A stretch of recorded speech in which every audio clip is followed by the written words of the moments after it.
2020년 우리 11월 15일 주일 예배, 우리 몸과 마음과 뜻과 정성 다해서 우리 하나님 아버지 앞에 나가는 귀하고 복된 시간 되기를 원합니다. 한 주간 동안 어떻게 사셨습니까? 또 우리 삶 가운데 온전치 못한 우리 불의함의 모습, 또 죄악의 모습이 있습니까? 오늘 이 시간 예수님의 그 십자가의 보혈의 피로 깨끗이 씻어 우리가 드려진 예배가 하나님께는 기쁨이 되게 하시고 우리의 모든 심령 속에 말씀으로 변화되어지는 귀하고 복된 이 엎드림의 자리, 예배 자리 되게 달라고 다 함께 간구하며 기도하기를 원합니다. 다 함께 이 시간 기도하시겠습니다.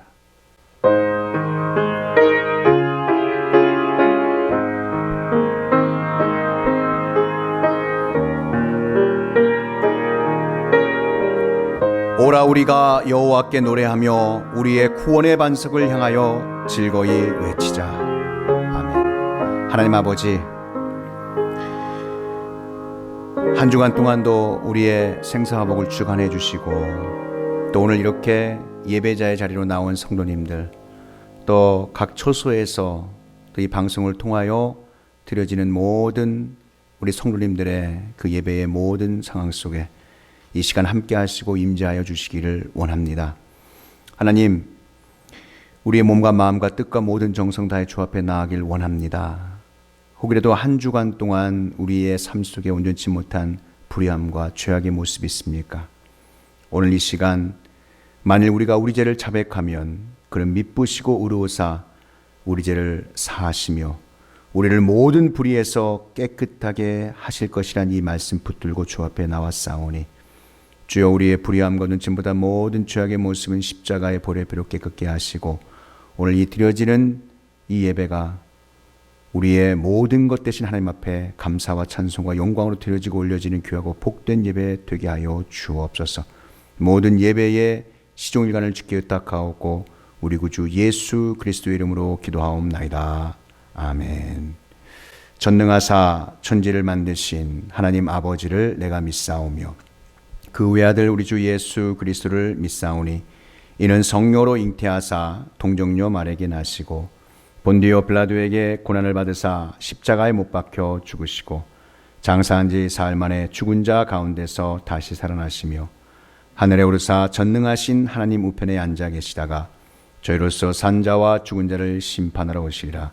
성령을 믿사오며 거룩한 공예와 성도가 서로 교통하는 것과 죄를 사하여 주시는 것과 몸이 다시 사는 것과 영원히 사는 것을 믿사옵나이다. 아멘. 우리 찬송가 29장 성도요 다 함께 찬양합니다.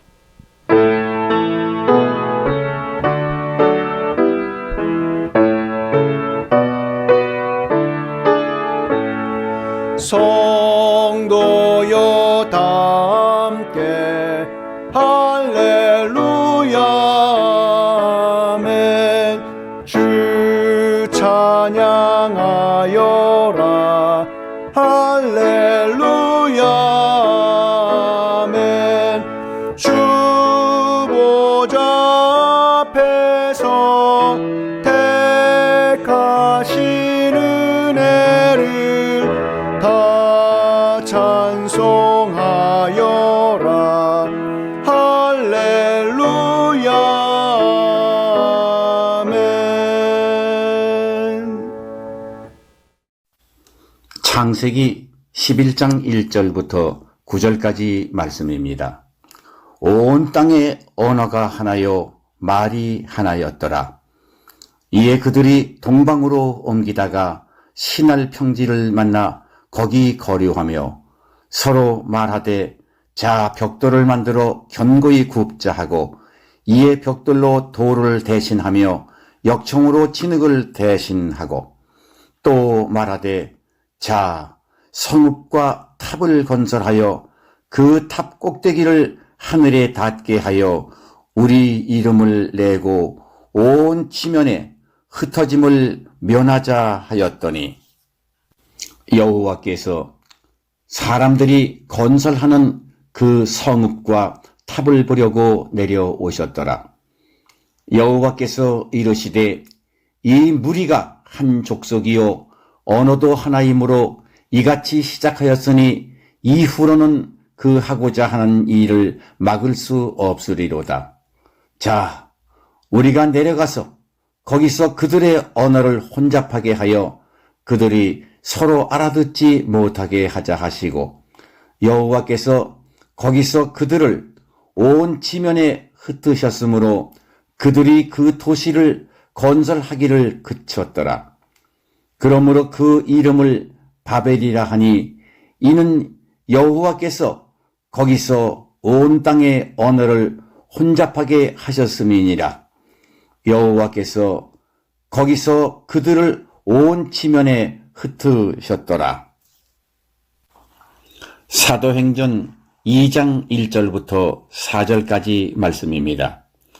오순절 날이 이미 이름에 그들이 다 같이 한 곳에 모였더니 호련히 하늘로부터 급하고 강한 바람 같은 소리가 있어 그들이 앉은 온 집에 가득하며 마치 불의 혀처럼 갈라지는 것들이 그들에게 보여 각 사람 위에 하나씩 임하여 있더니 그들이 다 성령의 충만함을 받고 성령이 말하게 하심을 따라 다른 언어들로 말하기를 시작하니라.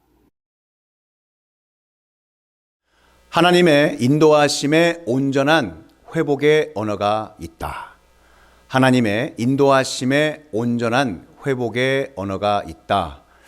창세기 11장 1절에서 9절과 사도행전 2장 1절에서 4절, 이 말씀을 통해 하나님께서 우리에게 주시고자 하시는 하늘의 지혜의 문이 활짝 열리시고 온전한 회복의 영성으로 승리하시길 예수 그리스도의 이름으로 축복합니다. 이사야 50장 4절 말씀에 이런 말씀이 나옵니다. 나로 곰핍한 자를 말로 어떻게 도와줄 줄 알게 하시고. 말, 이 따뜻한 위로와 칭찬의 말 한마디가 인생을 바꾸어 놓습니다. 생명을 살리는 말은 하나님께서 인도하시는 온전한 회복 언어의 영성입니다. 언어에는 힘이 있고 언어의 영성에는 영적인 파워가 있습니다. 기도의 영성이 언어를 통해 배려와 격려와 축복으로 나타날 때 우리의 삶과 관계의 온전한 회복의 언어가 이루어지기 때문입니다. 어떤 말은 머리에만 남는 것이 아니라 가슴에도 깊이 새겨지는 경우가 있습니다. 잠언 18장 21절 말씀에 죽고 사는 것이 혀의 권세에 달렸나니 혀를 쓰기 좋아하는 자는 그 열매를 먹으리라 라고 말씀하고 있습니다.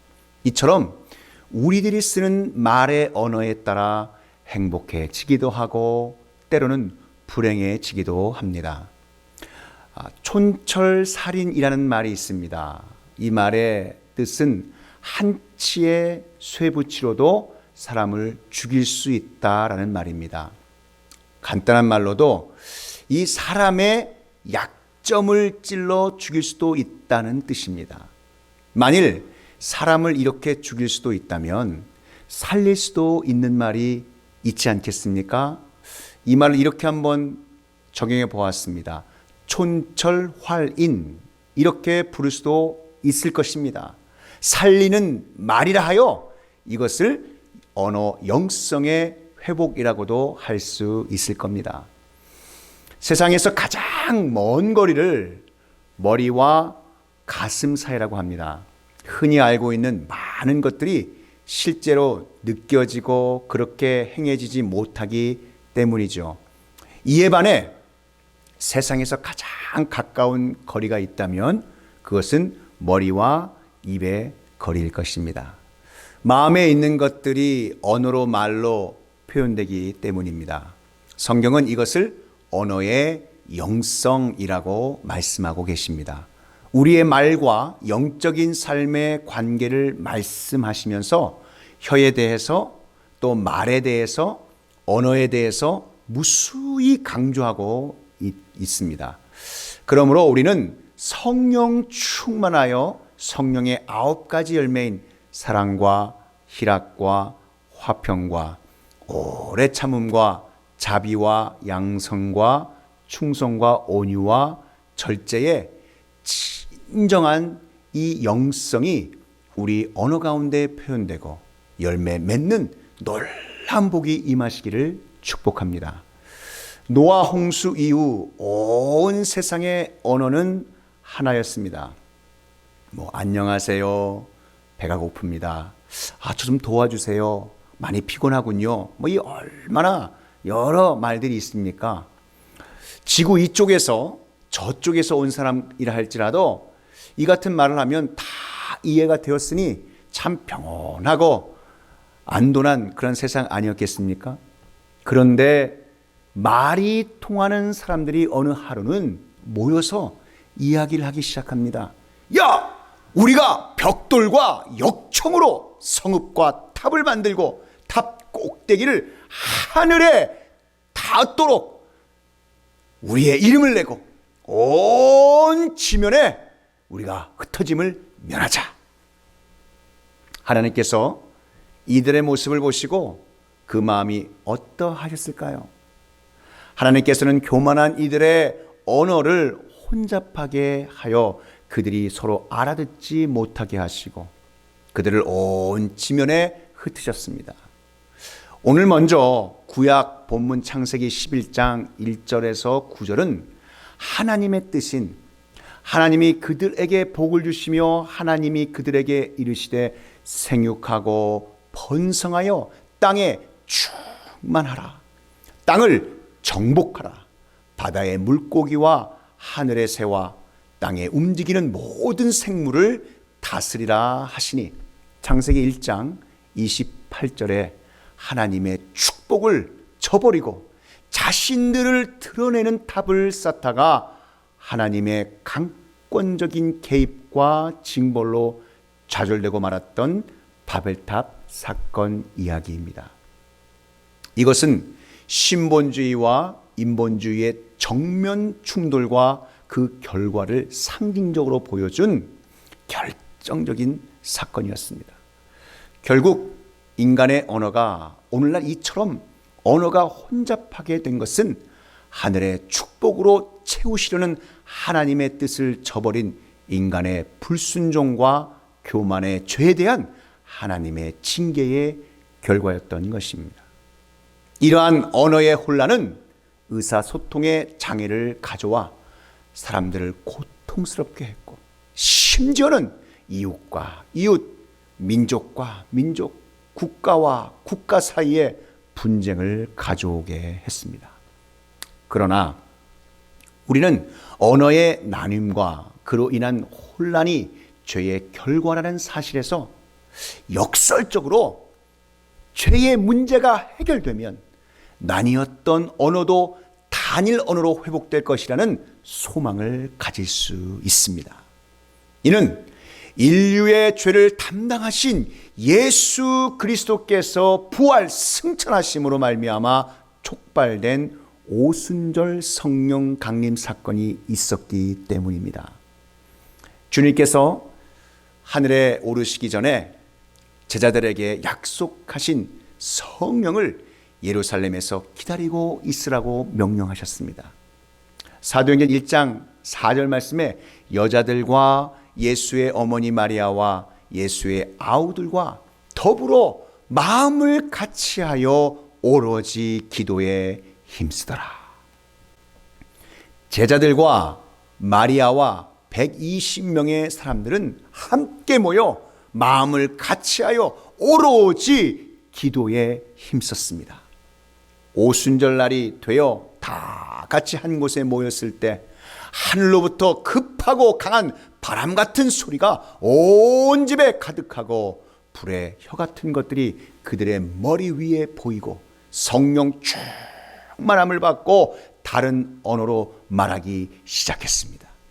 그런데 신기하게도 다른 각 방언을 알아들을 수 있었다는 사실입니다.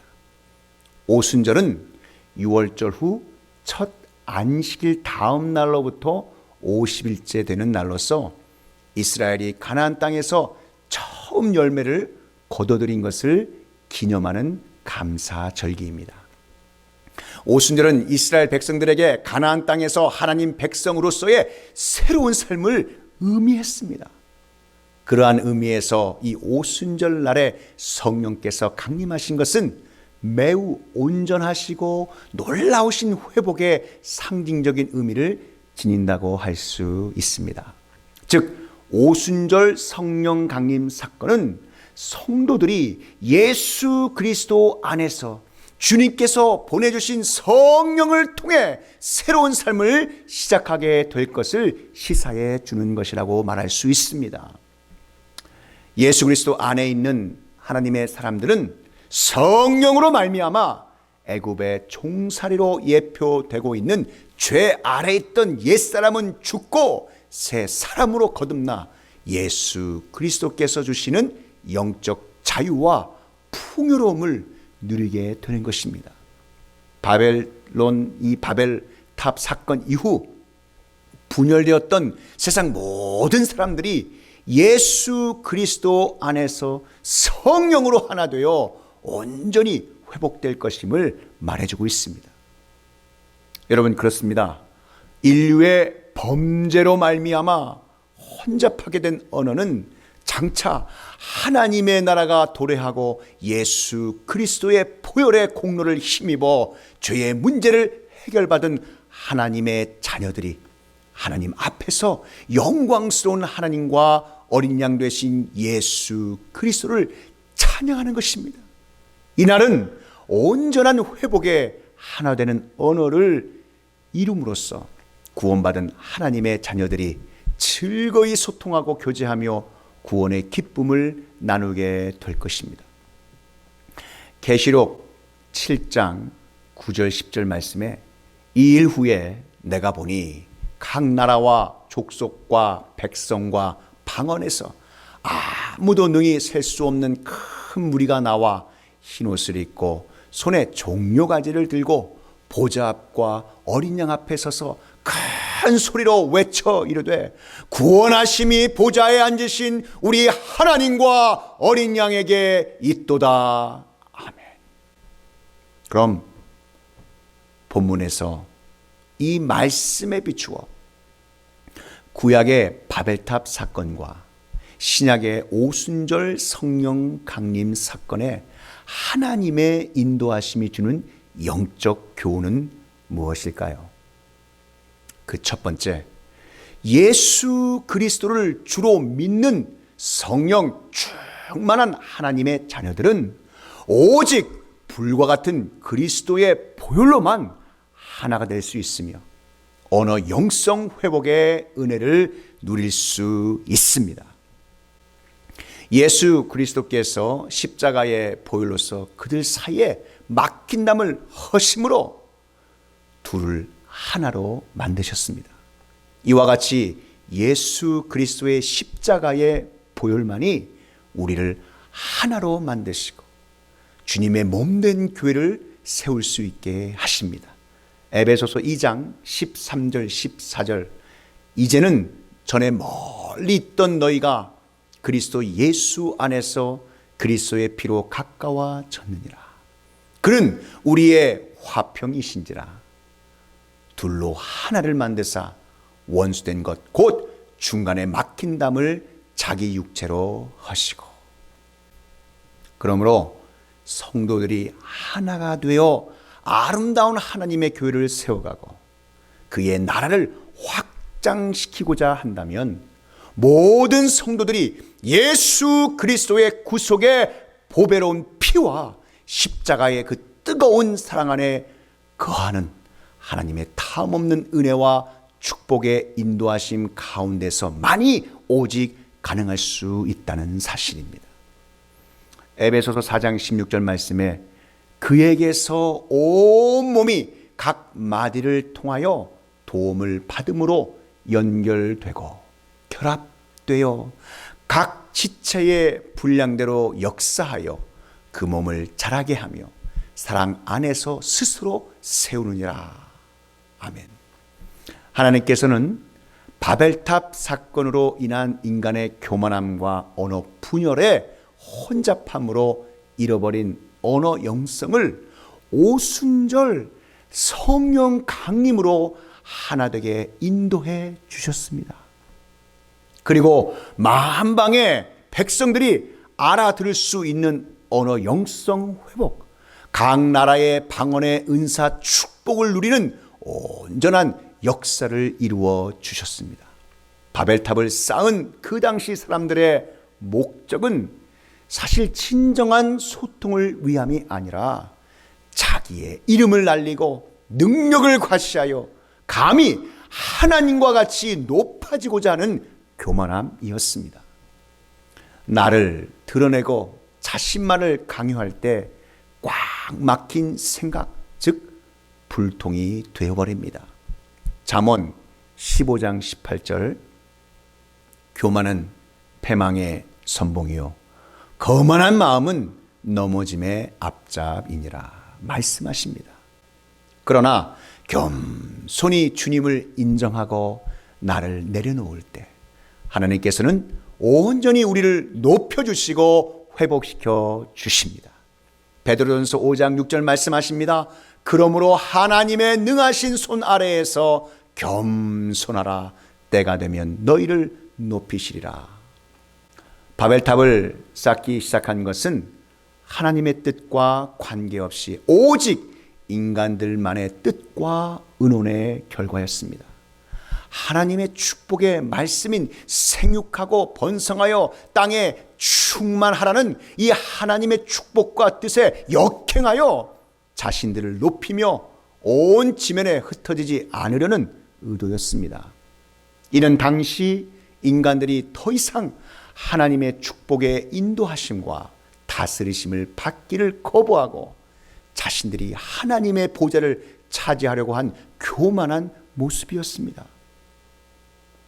창조주 하나님의 선하고 또 그 선하신 역사심을 외면하고 자신의 주인이 되어 하나님과 같이 행동하려는 교만함. 잠언 16장 5절, 물은 마음이 교만한 자를 여호와께서 미워하시나니 피차 손을 잡을지라도 벌을 면하지 못하리라. 그러나 욥기 22장 29절에 하나님은 겸손한 자를 구원하시리라 말씀하십니다. 하나님께서는 겸손한 자를 구원하신다고 말씀하셨습니다. 하나님 없는 계획과 행동, 곧 인본주의적인 노력은 결코 성공할 수 없습니다. 이와 같이 인본주의적 노력인 교만한 생각의 결과는 실패요, 파멸이요, 허무인 것입니다. 전도서 2장 11절 말씀에 그 후에 내가 생각해 본즉 내 손으로 한 모든 일과 내가 수고한 모든 것이 다 헛되어 바람을 잡는 것이며 해 아래에서 무익한 것이로다. 하나님께서는 시편 17절에 또한 여호와여 주는 겸손한 자의 소원을 들으셨사오니 그들의 마음을 준비하시며 귀를 기울여 들으시고 오직 겸손한 자의 소원을 들어주신다고 약속하셨습니다. 오순절 성령 강림의 역사는 바벨탑으로 말미암은 무너진 하나됨의 언어 축복의 기준을 다시 회복해 하시는 하나님의 전적인 은혜의 역사였습니다. 바벨탑이 각자 흩어진 곳이라면 오순절 다락방은 모두가 모이는 곳, 허물없이 소통할 수 있는 언어의 영성을 회복한 은혜의 공간이요 장소였던 것입니다. 모두가 모여 성령 충만함을 입어 비록 각자 다른 언어로 방언을 했지만 모두가 알아들을 수 있게 된 놀라운 성령 강림의 사건이었습니다. 그 오순절 날에 불의 혀같이 갈라지는 것이 저희에게 보여 각 사람에게 임하였도다. 사도행전 2장 3절은 증언하고 있습니다. 이 무슨 말입니까? 불의 혀같이 갈라지는 모습은 구약 이사야서 6장 6절에서 8절 말씀에 나온 한 천사가 이사야 입술에 댄 제단의 숯불이 그의 죄악을 소멸하는 불이었던 것입니다. 하나님의 영광을 보고 신령한 은혜를 체험하는 사람은 자기 자신을 볼 줄 압니다. 이 세상에서 자기 자신을 가장 정확하게 잘 볼 수 있는 사람은 바로 자기 자신입니다. 그리고 더 정확하게 편견 없이 자신을 적나라하게 볼 수 있는 것은 하나님 앞에 설 때입니다. 즉 코람데오, 하나님 앞에서 나의 신앙입니다. 이사야 선지자는 하나님의 영광 앞에서 자기 자신이 죄인으로 드러난 상태에서 그 자신을 보게 된 것입니다. 그리고 그는 즉시 회개했습니다. 화로다, 망하게 되었구나 라고 외치면서 참회하고 회개를 했습니다. 사랑하는 성도 여러분, 회개는 유일한 우리가 살 수 있는 길입니다. 하나님의 은총을 받는 길입니다. 이러할 때 하나님은 이사야에게 은혜를 베풀어 주셨습니다. 이사야 6장 6절 말씀에 그때에 서랍 중에 하나가 부젓가락으로 제단에서 잡은 핀 숯불을 손에 가지고 내게 날아와서, 이렇게 말씀하고 계신데, 즉 제단의 숯불로 이사야의 입술을 정결케 하신 사건이었습니다. 여기서 나온 숯불의 원문에서의 의미는 제단에서 재물이 타오른 뒤 불에 달구어진 돌을 의미합니다. 그리고 이사야 6장 7절에 이렇게 선포하십니다. 보라, 이것이 내 입에 닿았으니 내 악이 제하여졌고 내 죄가 사하여졌느니라 하더라 라고 말씀했습니다. 얼마나 감격스러운 말씀입니까? 우리도 합심하여 함께 기도하면서 죄사함을 받아야 될 줄 믿습니다. 죄사함을 받고 영안이 밝아질 때 우리는 새로운 눈으로 영의 세계를 보게 되는 것입니다. 하나님께서 나와 신령한 진정으로 이 드려지는 예배를 드릴 때, 합심하여 진심으로 기도할 때마다 이러한 은혜와 죄사함의 은총을 체험할 수 있기를 소원합니다. 그렇게 할 때 우리는 하나님께서 우리에게 주시는 사명을 깨달아 알 수 있습니다. 불의 혀는 영성 언어와 복음 전파를 상징합니다. 성령께서 방언을 통해 복음 전파를 위해 각 사람들 위에 임하셨다라는 사실입니다. 그러므로 우리는 모든 내 중심적인 인본주의적인 생각과 행동을 버리고 오직 하나님만 의지하여 하나님의 영광과 이름만을 높이고 전하는 신본주의, 하나님이 모든 것의 주인이시오 주관자심을 드러내는 신주주의의 삶, 복음 전파자요 예수 그리스도의 십자가와 부활의 증인의 삶을 살아내시기를 축복합니다. 본문 말씀에 비추어 구약의 바벨탑 사건과 신약의 오순절 성령 강림 사건에 하나님의 인도하심이 주는 영적 교훈은 무엇일까요? 마지막 두 번째입니다. 사람은 하나님의 뜻을 결단코 막을 수 없으며 성도에 대한 징계는 하나님의 또 다른 차원의 은혜인 것입니다. 창세기 11장 4절 하반절은 인간들이 바벨탑을 쌓게 된 또 다른 목적을 보여줍니다. 그것은 온 지면의 흩어짐을 면하자라는 것이었습니다. 그러나 이것은 하나님의 뜻에 정면으로 반하는 것이었습니다. 하나님은 분명히 노아 대홍수 심판이 종결된 직후에 노아와 그 아들들에게 이렇게 축복하셨습니다. 생육하고 번성하여 땅에 충만하라 라고 명령하셨습니다. 이 말은 하나님은 인간에게 단지 한 곳에 머물러 있지 말고 세계 방방 곳곳에 흩어져 땅을 정복하고 개척하라는 문화 명령으로 주신 것이었습니다.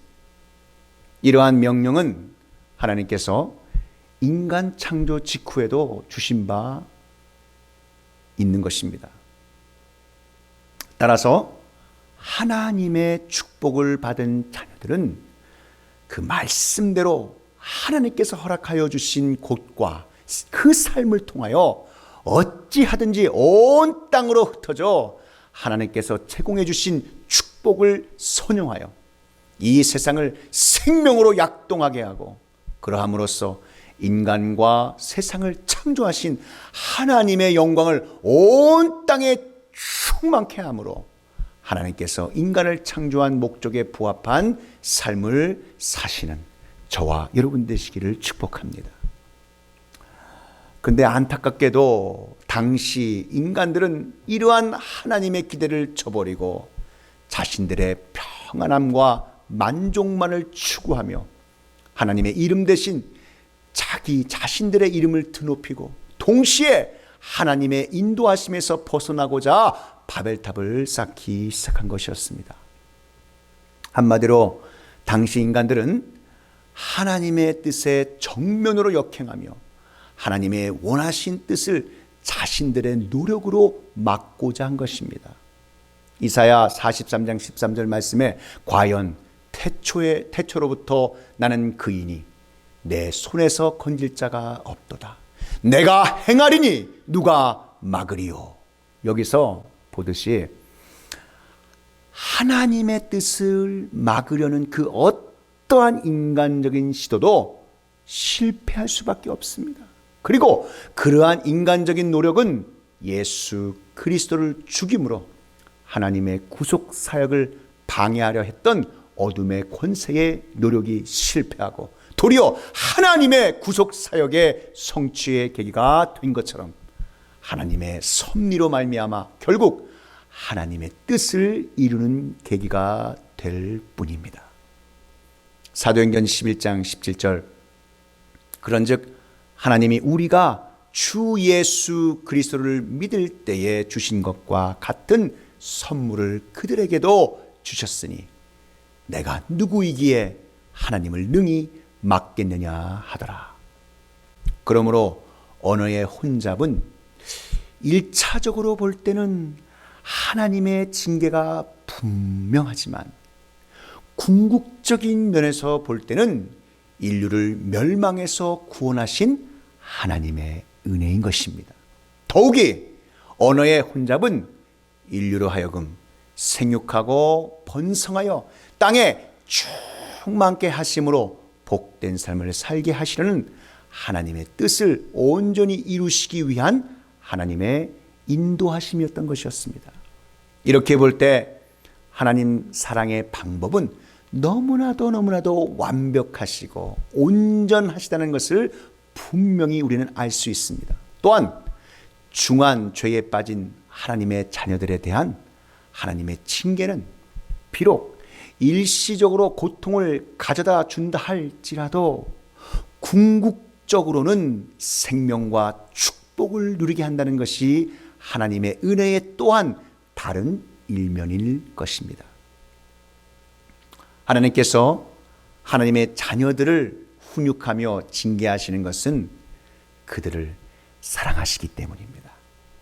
그것은 마치 부모가 사랑하는 자기 자녀를 징계하는 것과 같습니다.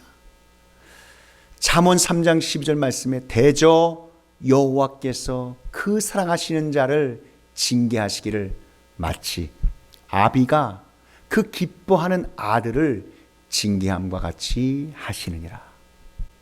자녀에 대한 부모의 징계는 그로 하여금 바른 길을 가게 함으로써 결국 복된 삶을 살게 하기 위한 것입니다.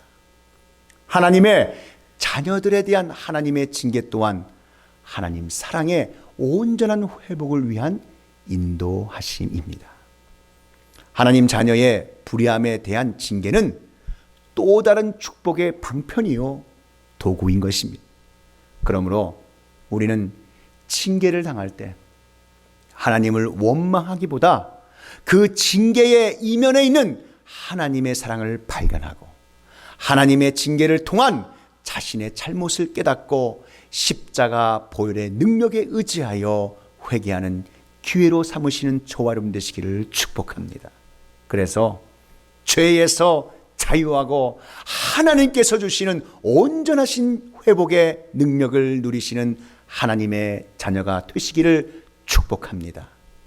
히브리서 12장 11절 말씀, 무릇 징계가 당시에는 즐거워 보이지 않고 슬퍼 보이나 후에 그로 말미암아 연단 받은 자들은 의와 평강의 열매를 맺느니라.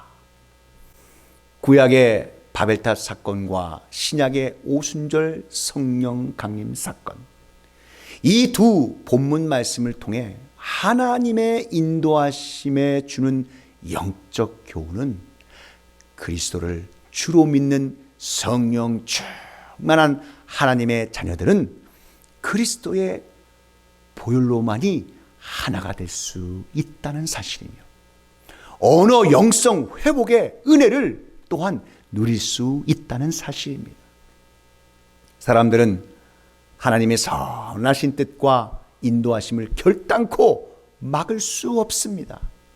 하나님의 자녀들에 대한 훈육과 징계는 하나님의 또 다른 차원의 사랑과 은혜인 것입니다.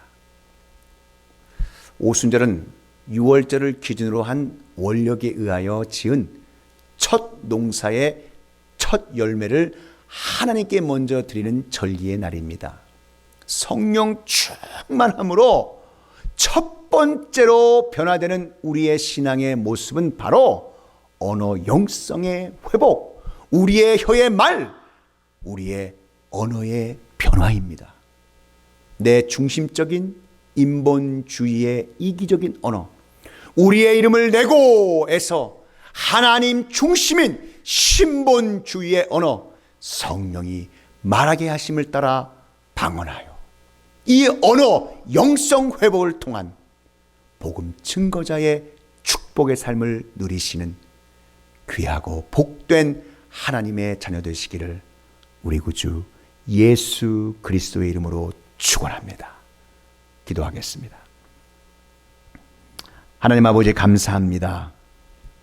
오늘도 하나님의 인도하심에 주는 영적 교훈을 알게 하신 것 감사합니다. 그리스도를 주로 믿는 성령 충만한 하나님의 자녀들은 그리스도의 보혈로만 하나가 될 수 있으며 언어 영성 회복의 은혜를 누릴 수 있음을 믿습니다. 사람들은 하나님의 선하신 뜻과 하나님의 인도하심을 결단코 막을 수 없으며 하나님의 자녀들에 대한 훈육과 징계는 하나님의 또 다른 차원의 사랑과 은혜인 것을 깨달아 알게 하여 주옵소서. 하나님, 성령 충만함으로 첫 번째로 변화되는 우리의 신앙의 모습은 바로 언어 영성의 회복, 우리의 혀의 말, 언어의 변화라고 말씀하셨습니다. 우리 중심적인 인본주의의 이기적인 언어, 우리의 이름을 내고 해서 하나님 중심인 신본주의의 언어, 성령이 말하게 하심을 따른 방언, 언어 영성의 회복을 통한 복음 증거자의 축복의 삶을 누리는 귀하고 복된 성도 되게 하여 주옵소서. 오늘 주신 말씀 감사하옵고 오늘도 살아서 역사하시는 우리 구주 예수 그리스도의 이름으로 축복하며 기도하옵나이다. 아멘.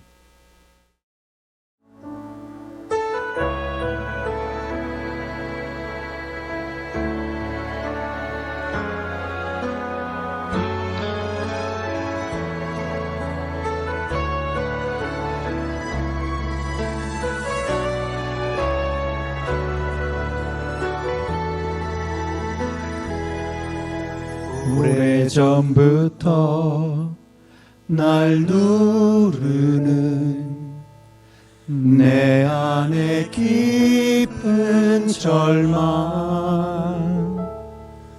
아무 희망도 어떤 기대도 내겐 없는데 사람들의 외면과 날 거절하는 눈빛, 아픈 상처로 짙은 어둠으로 깊이 빠져만 가는데, 어디선가 내게 들리는 하나님 아들 주님 이야기, 그분이라면 그의 옷자락이라도 내 마지막 소망이니, 주님을 만났네. 옷자락에서 전해지는 사랑,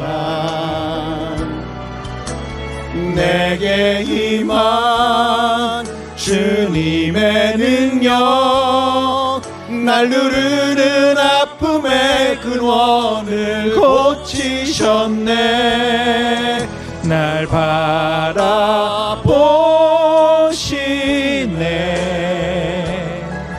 나의 연약함 주님은 아시네. 절망에서 날 자유케 하신 사랑, 나 찬양해.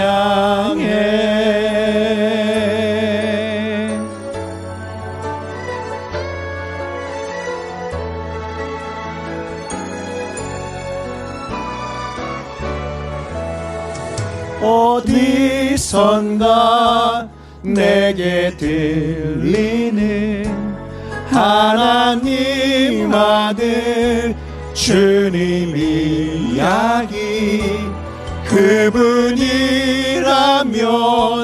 그의 옷자락이라도 내 마지막 소망이니, 주님을 만났네. 옷자락에서 전해지는 사랑, 내게 임한 주님의 능력, 날 누르는 아픔의 근원을 고치셨네. 날 바라보시네.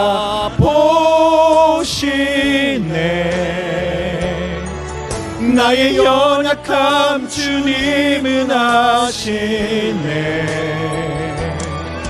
깊은 절망에서 날 자유케 하신 사랑, 나 찬양해.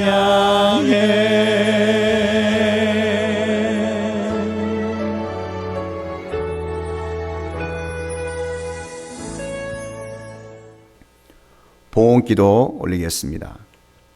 하나님 아버지, 오늘도 이 시간 우리 각 심령 속에 함께해 주시고 우리의 삶 가운데 역사하셔서 한 주간 동안도 우리의 삶 속에서 열심으로 뛰고 달리어 하나님 땀 흘렸습니다. 또 열심으로 하나님 아버지 섬김의 자리에 있었습니다. 또 하나님께 주신 귀하고 복된 또 예물을 아버지 하나님 정성껏 주님 앞에 드리고 올리고 바치오니, 하나님 주님께 귀한 정성 드리는 손길마다 복의 복을 더하여 주시고, 하나님을 향한 뜨거운 마음을 가지고 정성껏 각종 물질 담아 믿음의 씨앗으로 드리오니 여호와 하나님 아버지 기쁘게 받아 주시옵소서.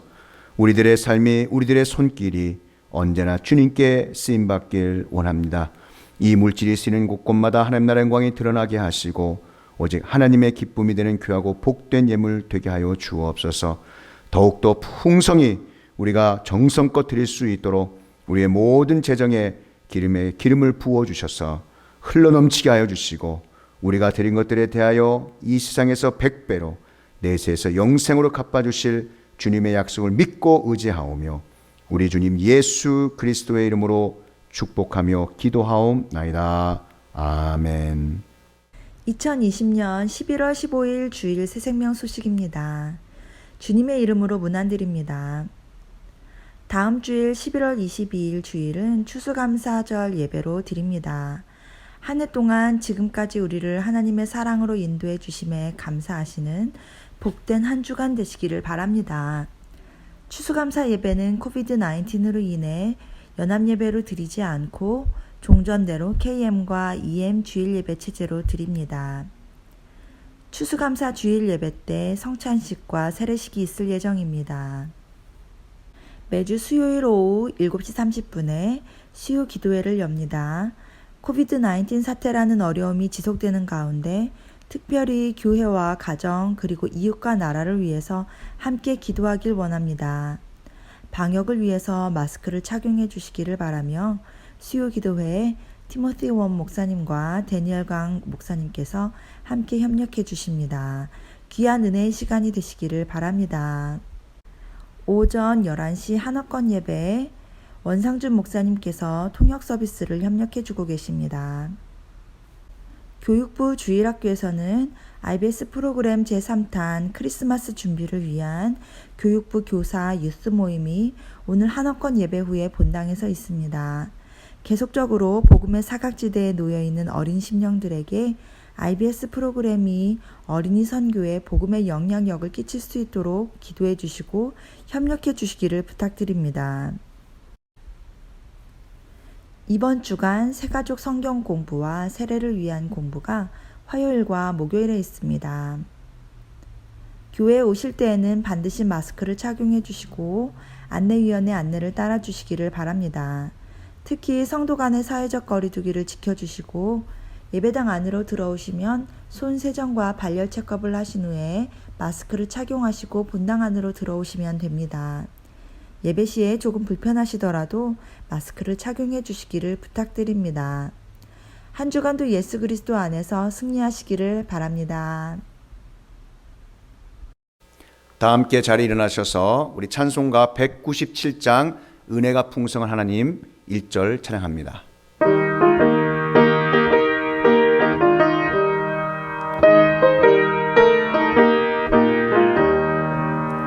은혜가 풍성한 하나님을 믿는 자 한 사람 한 사람 어제도 오늘도 언제든지 변찮고 보호해 주시네. 주여 성령의 은사들을 오늘도 내리어 주소서.